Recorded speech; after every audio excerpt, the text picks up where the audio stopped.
Bem, amigo telespectador, estamos iniciando mais uma vez o programa Decisão.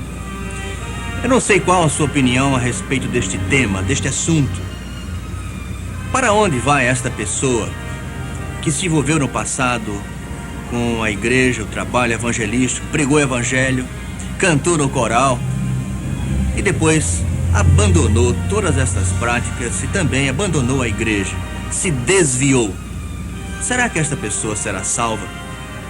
Qual a sua opinião sobre este assunto, sobre esta questão? Bem, a resposta para estas perguntas você terá hoje no nosso programa, quando nós estaremos conversando com o pastor Augusto Nicodemos e respondendo tudo à luz da palavra de Deus, a Bíblia Sagrada. Até já. O que uma pessoa que errou na vida deve fazer para ficar de bem com Deus? É procurar Deus, pedir perdão a Deus pelas suas falhas, seus erros.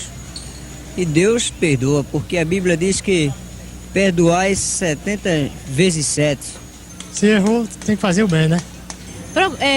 Ele mesmo procurar os seus erros, né? Se conscientizar que errou, né? E pronto, procurar, né? E a igreja, frequentar a igreja. Ver na sua consciência, se arrepender do que fez e realmente ter confiança que será atendido, porque Deus é a esperança e quem crê nele, quem tudo consegue na vida, inclusive o perdão. Amar ao próximo. Doar. Pedir perdão a Deus e perdoar as pessoas. Fazer caridade, prestar obediência aos mandamentos da lei divina e ser uma pessoa justa, honesta e boa. Acreditar nele, sempre procurando fazer o bem. Primeiro tem que se arrepender, né? É o primeiro ponto. Conserto.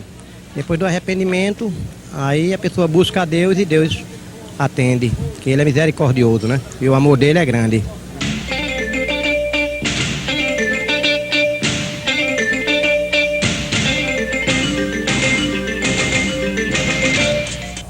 Como nós prometemos, anunciamos no início do programa, hoje vamos conversar com o pastor Augusto Nicodemos a respeito daquelas pessoas que se desviaram da fé, abandonaram a igreja. Pastor, é possível alguém que já experimentou as bênçãos do evangelho, participava do trabalho evangelístico, do canto coral até, pregava o evangelho e de repente essas pessoas esfriaram e se desviaram, abandonaram a igreja? É possível acontecer isso? Infelizmente, sim. Todos nós sabemos, nós temos conhecimento de vários casos, de várias pessoas ao nosso redor, até amigos e conhecidos, que uma vez estavam firmes no caminho do evangelho, estavam participando dos meios de graça e se afastaram, esfriaram no seu fervor, na sua devoção. O Senhor Jesus já nos havia prevenido a respeito da apostasia, do desvio. Nós lembramos o trecho da parábola do semeador, que se encontra em Mateus capítulo 13, onde o Senhor Jesus conta a história de um semeador que saiu a semear, espalhando a semente caiu em diversos tipos de terreno, e ele comenta especialmente uma que caiu sobre solo rochoso. Nasceu a planta porque topou com as pedras, e quando o sol saiu porque não tinha terra profunda, a raiz não era profunda, então a plantinha secou. E o Senhor Jesus Cristo então deu a seguinte explicação: o que foi semeado em solo rochoso, esse é o que ouve a palavra e a recebe logo com alegria, mas não tem raiz em si mesmo, sendo antes de pouca duração. Em lhe chegando a angústia ou a perseguição por causa da palavra, logo se escandaliza.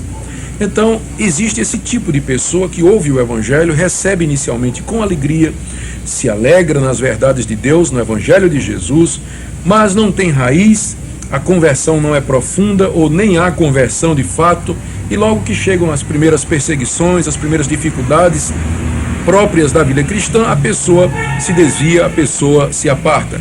Como também está escrito aqui na carta aos Hebreus, no capítulo 3, no verso 12. Tende cuidado, irmãos, jamais aconteça haver em qualquer de vós perverso coração de incredulidade que vos afaste do Deus vivo. Aqui a palavra de Deus nos exorta a vigiar e orar para que o nosso coração não se encha de incredulidade e assim venhamos a nos apartar do Deus vivo.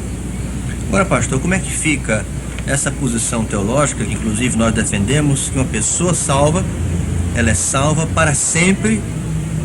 E como conciliar esse pensamento com esse desvio da fé? As pessoas que abandonaram a igreja, esfriaram na fé. Como conciliar esses dois pensamentos? Não há qualquer contradição entre o que eu respondi na primeira vez, Manuel, e o que você está dizendo agora. O que nós devemos levar em conta é o que nós entendemos pela expressão uma vez salvo, salvo para sempre. A salvação na Bíblia, ela nunca é definida ou mencionada separadamente da santificação, da perseverança, da continuidade no Evangelho.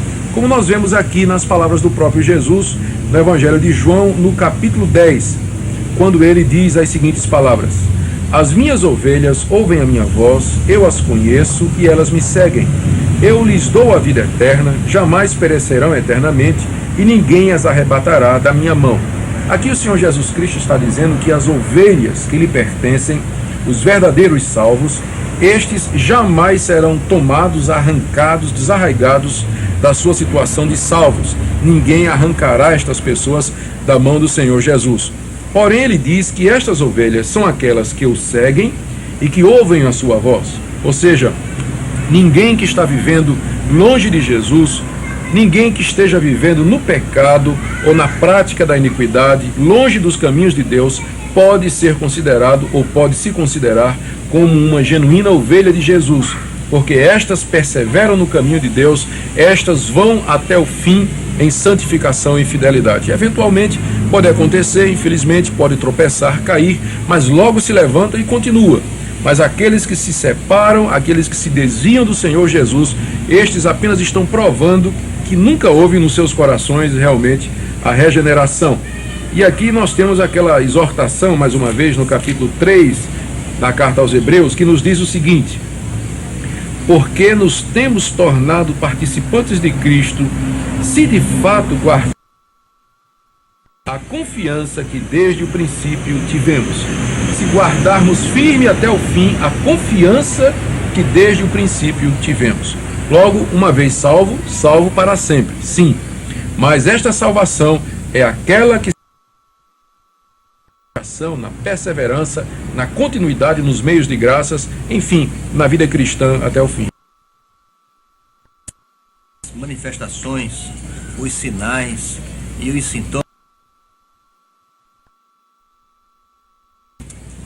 daquelas pessoas que estão começando a abandonar a igreja e apostatarem. Quais são as primeiras manifestações disso? Bom, nós poderíamos enumerar algumas. Primeiro, a frieza. A pessoa começa a esfriar na sua devoção a Deus, na leitura da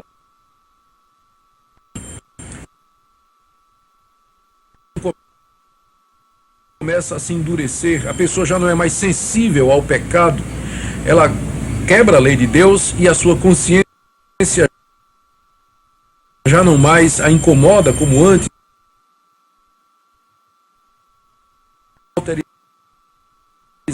De endurecimento, a pessoa perdeu o prazer nas coisas de Deus. A palavra de Deus, ela vai para a prática do pecado. Enfim, estes são alguns dos sintomas de uma pessoa que está no processo da apostasia ou da separação de Deus.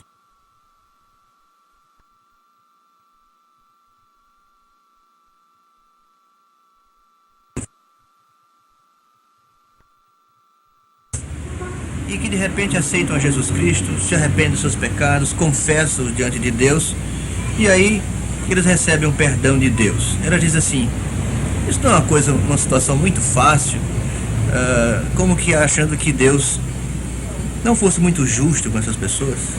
Vamos explicar isso, pastor. É verdade, nós já ouvimos coisa dessa natureza. Bom, nós acreditamos no Deus que é amor. Está escrito no livro do profeta Isaías, no capítulo 1, no verso 18, uma das expressões e um dos convites mais extraordinários, Manuel, de toda a Escritura Sagrada e que acredito se aplica a este caso. Vinde, pois, e arrazoemos, diz o Senhor. Ainda que os vossos pecados são como a escarlate, eles se tornarão brancos como a neve. Ainda que são vermelhos como o carmesim, se tornarão como a lã.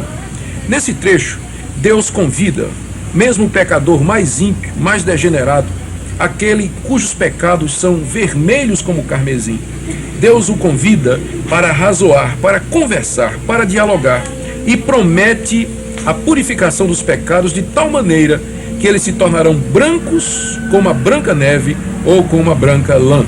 Daí você vê o amor de Deus e a disposição de Deus em perdoar mesmo aqueles pecadores que aos nossos olhos são dos mais degenerados e mais degradados.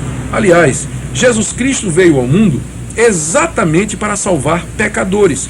Como diz aqui o apóstolo Paulo, escrevendo a Timóteo e falando a seu próprio respeito: fiel é a palavra e digna de toda aceitação, que Cristo Jesus veio ao mundo para salvar os pecadores, dos quais eu sou o principal. Jesus veio ao mundo, Manuel, para salvar pecadores degenerados mesmo. E quando nós lemos os evangelhos, nós vemos que eram as prostitutas, eram os irrecuperáveis, eram os publicanos, os párias, que se achegavam a Jesus e ali obtinham perdão dos pecados. Nós cremos na regeneração, nós cremos no novo nascimento, nós cremos que Deus pode tomar uma pessoa que viveu na lama e perdoar aquela pessoa. Agora, algumas pessoas acham que isso é fácil demais. O poder de Deus torna estas coisas fáceis, num certo sentido, mas foi pago um alto preço para que pecadores como eu e como você pudessem ter o perdão de pecados, como nós lemos aqui na primeira carta de João, capítulo 2, a partir do verso 1. Filhinhos meus, estas coisas vos escrevo para que não pequeis. Se todavia alguém pecar, temos advogado junto ao Pai, Jesus Cristo o justo, e ele é a propiciação pelos nossos pecados, e não somente pelos nossos próprios, mas ainda pelos do mundo inteiro. Propiciação significa pagamento. Nesse trecho que nós acabamos de ler, vemos que Jesus, ele é o pagamento pelos nossos pecados. A vontade de Deus é que nós não pequemos, mas se pecarmos, Jesus se interpõe como aquele que derramou seu sangue pelos nossos pecados, enfim, pelo mundo inteiro, para que nós pudéssemos ser perdoados, pudéssemos ser lavados de nossa iniquidade e assim nos reconciliar com Deus. Pastor, com toda franqueza, uma pessoa que se afastou da igreja, abandonou a igreja, mas depois se arrependeu, Deus a receberia de volta? E o que seria necessário essa pessoa fazer para haver novamente uma reconciliação com Deus?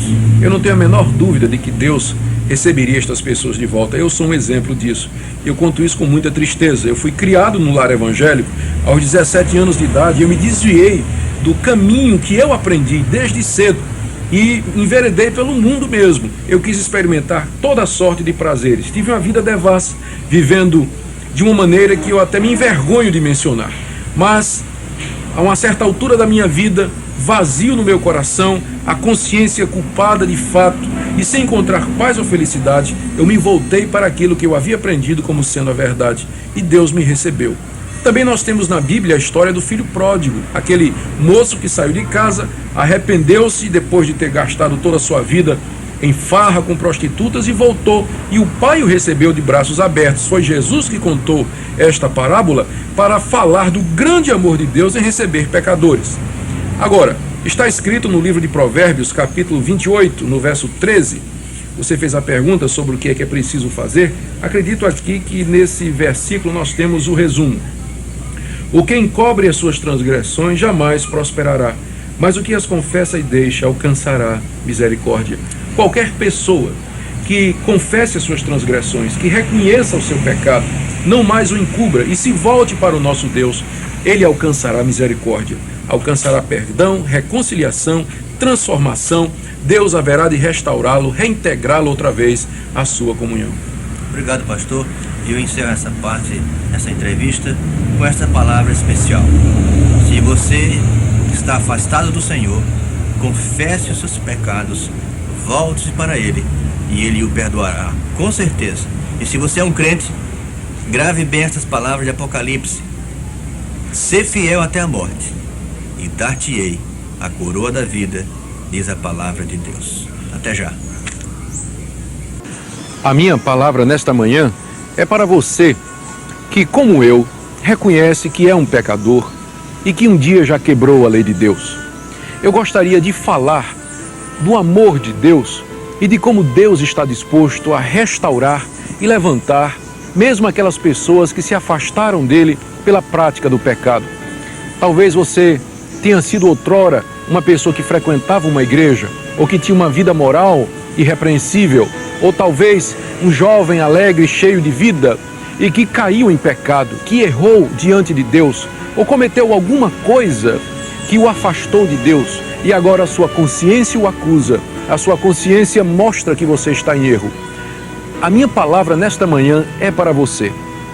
Eu gostaria de lhe contar a história de um dos homens mais conhecidos da Bíblia, um dos homens mais santos da Bíblia, mas que infelizmente em certa ocasião cometeu um pecado terrível que o afastou de Deus. Porém, Deus foi tão bom, tão misericordioso com ele, que Deus o perdoou, o trouxe de volta, o restaurou completamente.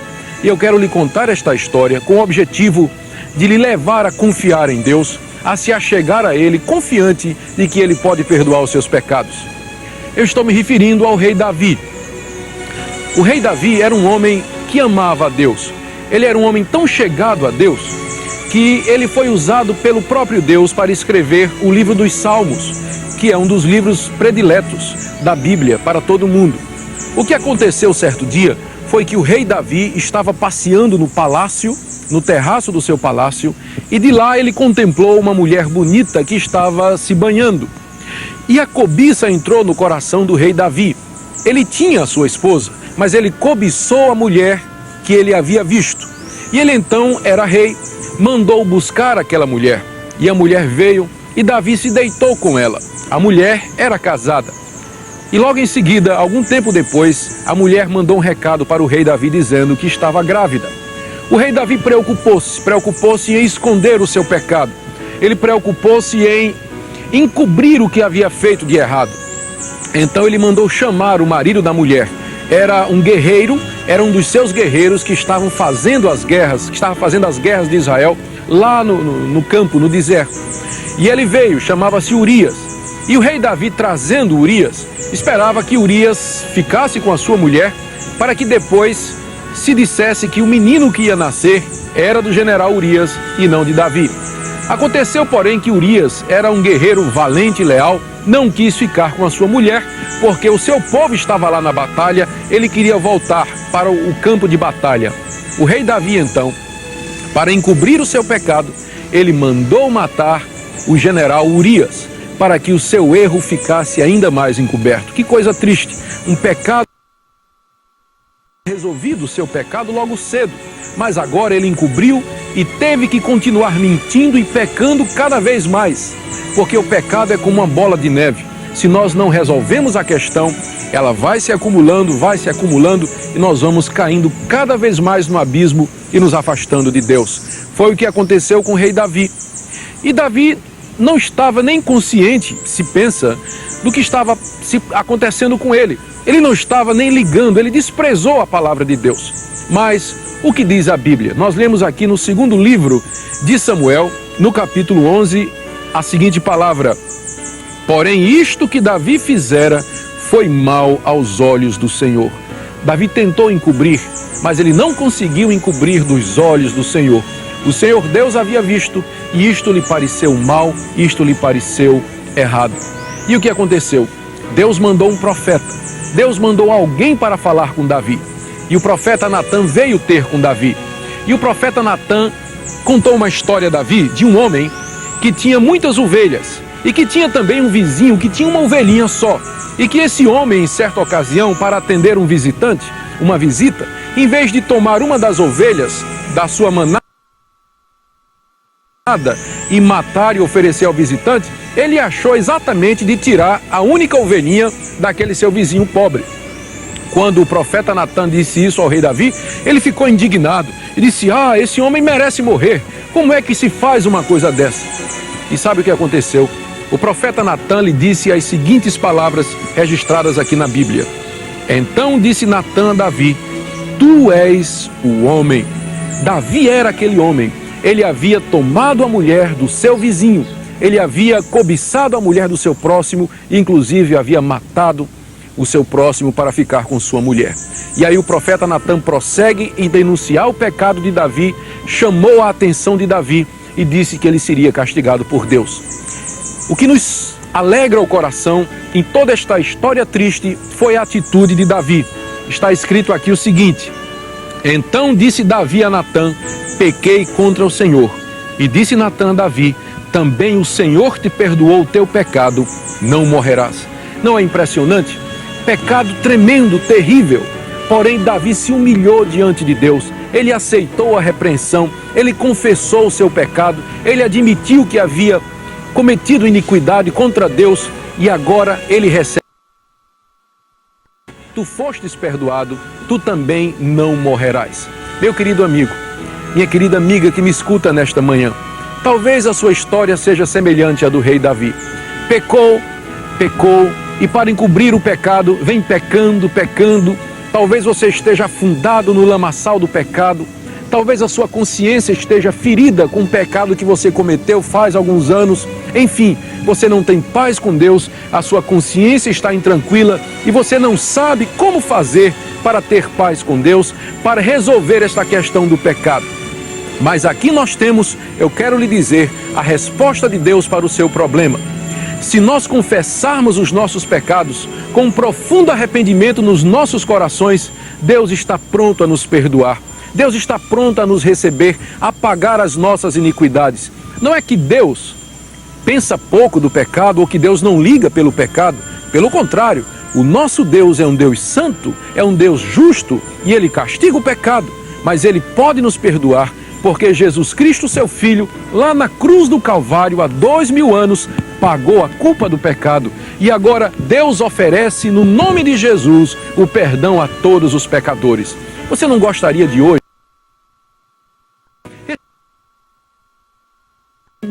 Arrependa-se desse pecado, achegue-se a Deus, confie nele, confie na misericórdia de Deus, abra o seu coração, derrame a sua alma diante de Deus, confesse os seus pecados a Ele e Ele o perdoará por causa de Jesus Cristo.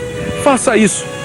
Não importa a sua situação, eu hoje lhe anuncio o perdão de pecados através de Jesus. O desejo do meu coração é que você, como eu, também experimente este perdão maravilhoso que Deus nos dá através de Jesus. Venha a Ele, venha agora.